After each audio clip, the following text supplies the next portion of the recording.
I have the great honor to introduce a recorded statement by His Excellency Mr. Imran Khan, the Prime Minister of the Islamic Republic of Pakistan. Bismillah ar-Rahman ar-Rahim. Iyaka na'budu wa iyaka nasta'in. Mr. President, I congratulate you on assuming the presidency of the 76th session of the General Assembly. I also wish to express appreciation for the significant achievements of your predecessor, Volkan Bozkır, who guided the Assembly skillfully under the difficult circumstances imposed by the COVID-19 pandemic. Mr. President, the world is facing triple challenge of the COVID-19, the accompanying economic crisis, and the threats posed by climate change. The virus does not discriminate between nations and people, nor do the catastrophes imposed by uncertain weather patterns. The common threats faced by us today not only expose the fragility of the international system, they also underscore the oneness of humanity. By the grace of Almighty Allah, Pakistan has been successful so far in containing the COVID pandemic. Our collaborated strategy of smart lockdowns helped save lives and livelihoods and kept the economy afloat. Over 15 million families survived through a social protection program of Asas. Mr. President, climate change is one of the primary existential threats that our planet faces today. Pakistan's contribution to global emissions is negligible, yet we are among the 10 most vulnerable countries to the effects of climate change in the world. Being fully aware of our global responsibilities, we have embarked upon game-changing environmental programs, reforesting Pakistan through our 10 billion tree tsunami, preserving natural habitats, switching to renewable energy, removing pollution from our cities, and adapting to the impacts of climate change. To address the triple crisis of COVID pandemic, economic downturn, and climate emergency, we need a comprehensive strategy that should include, number one, vaccine equity. Everyone, everywhere, must be vaccinated against COVID, and as soon as possible. Two, adequate financing must be made available to developing countries. This can be ensured through comprehensive debt restructuring, expanded ODA, redistribution of unutilized SDRs, and allotment of a greater proportion of SDRs to developing countries. And finally, provision of climate finance. Three, we must adopt clear investment strategies which help alleviate poverty, promote job creation, build sustainable infrastructure, and of course, bridge the digital divide. I propose that the Secretary General convene an SDG summit in 2025 to review and accelerate implementation of sustainable development goals. Mr. President, because of the plunder of the developing world by their corrupt ruling elites, the gap between the rich and the poor countries is increasing at an alarming speed. Through this platform, I've been drawing the world's attention towards the scourge of illicit financial flows from developing countries. The Secretary General's high-level panel of financial accountability, transparency, and integrity, called the FACTI panel, has calculated that a staggering $7 trillion in stolen assets are parked in financial haven destinations. This organized theft and illegal transfer of assets has profound consequences for the developing nations. It depletes their already meager resources, accentuates the levels of poverty, especially when laundered money puts pressure on the currency and leads to its devaluation. At the current rate, when the FACTI panel estimates that $1 trillion every year is taken out of the developing world, there will be a mass exodus of economic migrants towards the richer nations. What the East India Company did to India, the crooked ruling elites are doing to the developing world, plundering the wealth and transferring it to Western capitals and offshore tax havens. And Mr. President, retrieving the stolen assets from the developed countries is impossible for poor nations. The rich countries have no incentives or compulsion to return this ill-gotten wealth.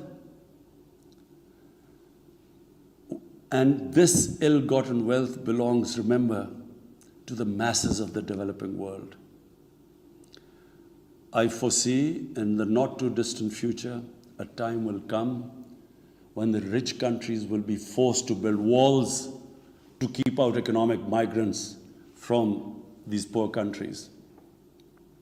I fear a few wealthy islands in the sea of poverty will also turn into a global calamity like climate change.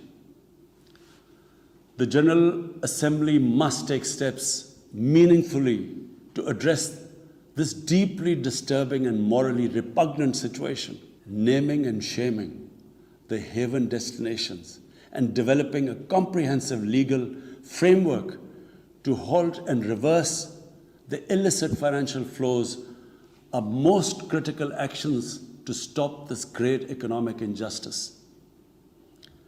And at a minimum, the recommendations of the Secretary General's FACTI panel should be fully implemented. Mr. President, Islamophobia is another pernicious phenomenon that we all need to collectively combat.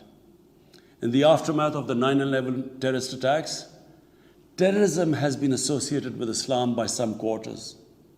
This has increased the tendency of right-wing, xenophobic and violent nationalists, extremists and terrorist groups to target Muslims. The UN Global Counter-Terrorism Strategy has recognized these emerging threats. We hope the Secretary General's report will focus on these new threats of terrorism posed by Islamophobes and right-wing extremists. I call on the Secretary General to convene a global dialogue on countering the rise of Islamophobia. Our parallel efforts at the same time should be to promote interfaith harmony, and they should continue. Mr. President, the worst and most pervasive form of Islamophobia now rules India. The hate-filled Hindutva ideology propagated by the fascist RSS BJP regime has unleashed a reign of fear and violence against India's 200 million Muslim-strong community. Mob lynching by cow vigilantes, frequent pogroms such as the one in New Delhi last year, discriminatory citizenship laws to purge India of Muslims, and a campaign to destroy mosques across India and obliterate its Muslim heritage and history are all part of this criminal enterprise. New Delhi has also embarked on what it ominously calls the final solution for Jammu and Kashmir dispute. It has undertaken a series of illegal and unilateral measures in occupied Jammu and Kashmir since 5th August 2019. It has unleashed a reign of terror by an occupation force of 900,000. It has jailed senior Kashmiri leadership, imposed a clampdown on media and internet, violently suppressed peaceful protest, abducted 13,000 young Kashmiris and tortured hundreds of them. It has extrajudicially killed hundreds of innocent Kashmiris in fake encounters and imposed collective punishments by destroying entire neighborhoods and villages. We had unveiled a detailed dossier on gross and systematic violations of human rights by the Indian security forces in occupied Jammu and Kashmir. This repression is accompanied by illegal efforts to change the demographic structure of the occupied territory and transform it from a Muslim majority into a Muslim minority. Indian actions violate the resolutions of the United Nations Security Council on Jammu and Kashmir. They clearly prescribe, the resolutions clearly prescribe that the final disposition of the disputed territory should be decided by its people through a free and impartial plebiscite held under the UN auspices. India's action in occupied Jammu and Kashmir also violate international human rights and humanitarian laws, including the Fourth Geneva Convention, and amount to war crimes and crimes against humanity. It is unfortunate, very unfortunate, that the world's approach to violations of human rights lack even-handedness and even are selective.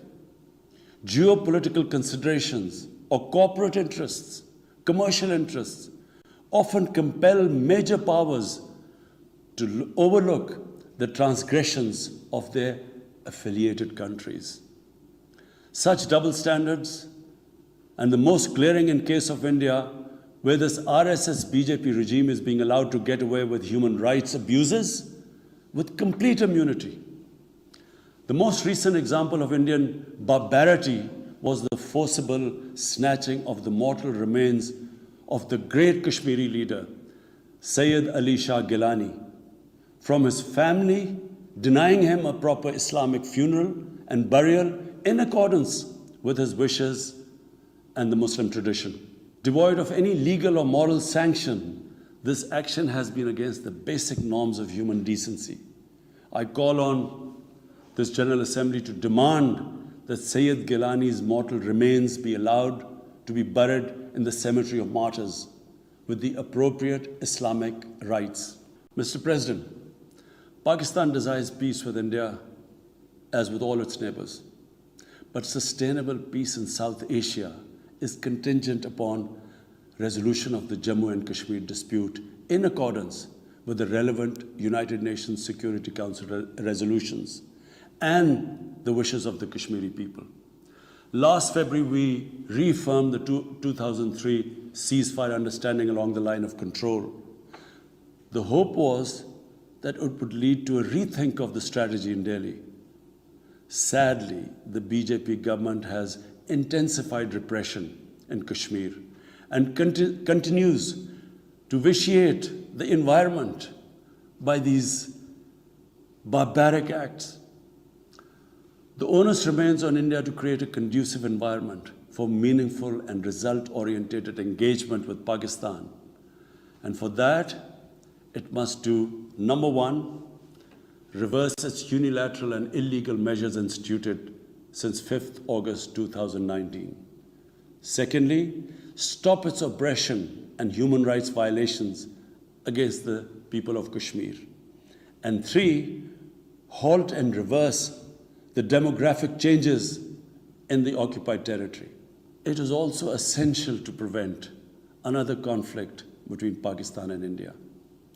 India's military buildup, development of advanced nuclear weapons, and acquisition of destabilizing conventional capabilities can erode mutual deterrence between the two countries.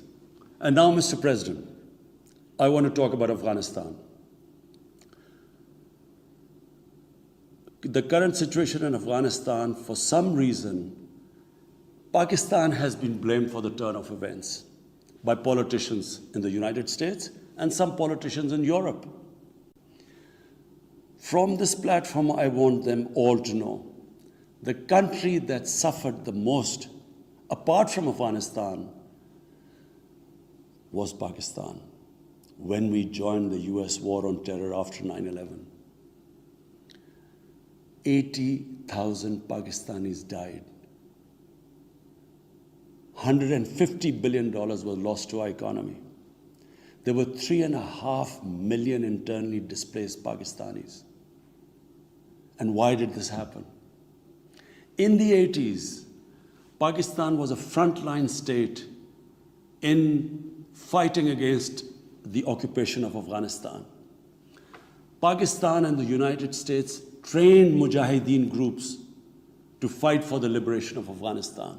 Amongst those Mujahideen groups were Al-Qaeda, were various groups from all over the world. They were Mujahideen, Afghan Mujahideen.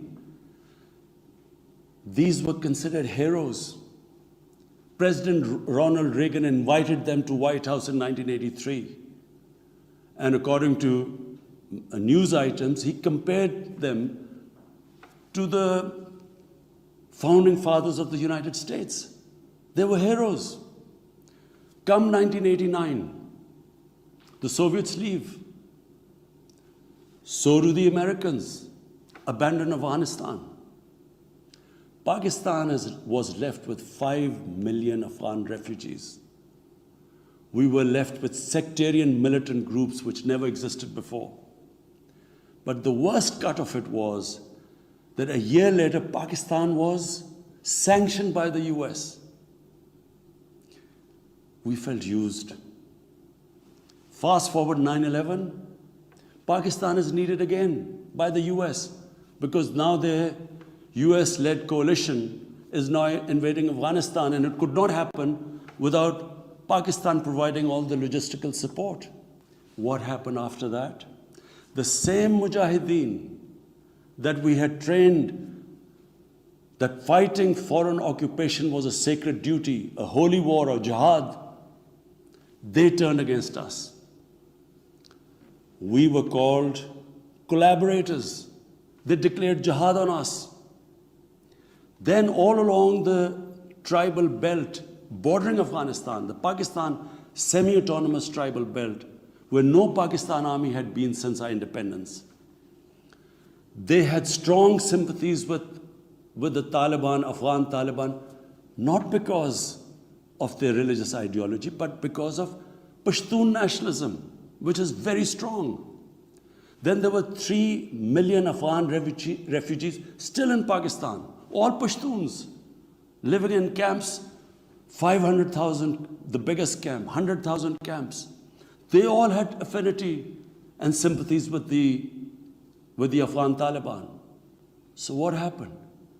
They too turned against Pakistan. For the first time, we had militant Taliban in Pakistan. And they too attacked Pakistan government. When our army went in the tribal areas for the first time in our history, whenever an army goes into civilian areas, there's collateral damage. So there was collateral damage, which multiplied the militants to seek revenge. But not just that. The world must know that in Pakistan, there were 480 drone attacks conducted by the US. 480 drone attacks. And we all know that drone attacks are not that precise. They cause more collateral damage than the militants they are targeting. So, who did the people whose relatives were being killed? Who did they seek revenge? Against Pakistan. Between 2004 and 2014, there were 50 different militant groups attacking the state of Pakistan. At one point, people like us were worried that will we survive this? There were bombs going all over Pakistan. Our capital was like a fortress. Had it not been for one of the most disciplined army in the world and one of the best intelligence agencies in the world, I think Pakistan would have gone down.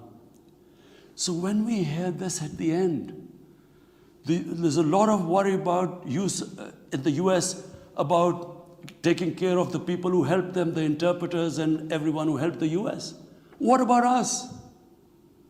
The only reason we suffered so much was because we became an ally of the US, of the coalition in the war against Afghanistan, where there were attacks being conducted from Afghan soil into Pakistan.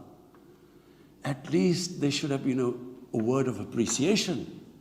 But rather than appreciation, imagine how we feel when we are blamed for the turn of events in Afghanistan. After 2006, it became apparent to everyone who understood Afghanistan's history that there would be no military solution in Afghanistan. I went to the US, I spoke to think tanks, I met at the time Senator Biden, Senator John Kerry, Senator Harry Reid. I tried to explain to them that there would not be any military solution and political settlement was the way to go forward. No one understood then. And unfortunately, in trying to force a military solution is where US went wrong.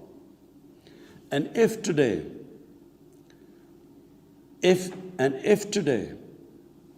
the world needs to know why the Taliban are back in power, all the world has to do is do a deep analysis of why 300,000 well-equipped Afghan army, and remember, Afghans are one of the bravest nations on earth. Why did this 300,000 Afghan army give up without a fight? The moment a deep analysis of this is done, the world would know why the Taliban are back in power, and it's not because of Pakistan. So, Mr. President, right now, the whole world community should think, what is the way ahead? There are two paths we can take. If we neglect Afghanistan right now, according to the UN, half the people of Afghanistan are already vulnerable. And by next year, almost 90% of people in Afghanistan will go below the poverty line. There's a huge humanitarian crisis looming ahead. And this will have serious repercussions, not just for the neighbors of Afghanistan, but it will have repercussions everywhere if a destabilized, a chaotic Afghanistan again becomes a safe haven for international terrorists. The reason why the US came to Afghanistan in the first place. So therefore, there is only one way to go. We must strengthen this current government, stabilize it, for the sake of the people of Afghanistan. What have the Taliban promised? They will respect human rights. They will have an inclusive government. They will not allow this soil to be used by terrorists. And they have given amnesty. Now, if the world community incentivizes them, encourages them to walk this talk, it will be a win-win situation for everyone. Because these are the four things that in Doha, when the US was talking to the Taliban, these were the conditions the dialogue was all about. So if the world can incentivize them to go this direction, then after all, this 20-year of presence, of coalition presence in Afghanistan would not be wasted, because Afghan soil would not be used for international terrorism. So I end my talk, Mr. President, by urging everyone that this is a critical time for Afghanistan. You cannot waste time. Help is needed there. Humanitarian assistance has to be given there immediately. And the Secretary General of the United Nations has taken bold steps. I urge you to mobilize the international community and move in this direction. Thank you. Thanks for watching. Like, subscribe and share.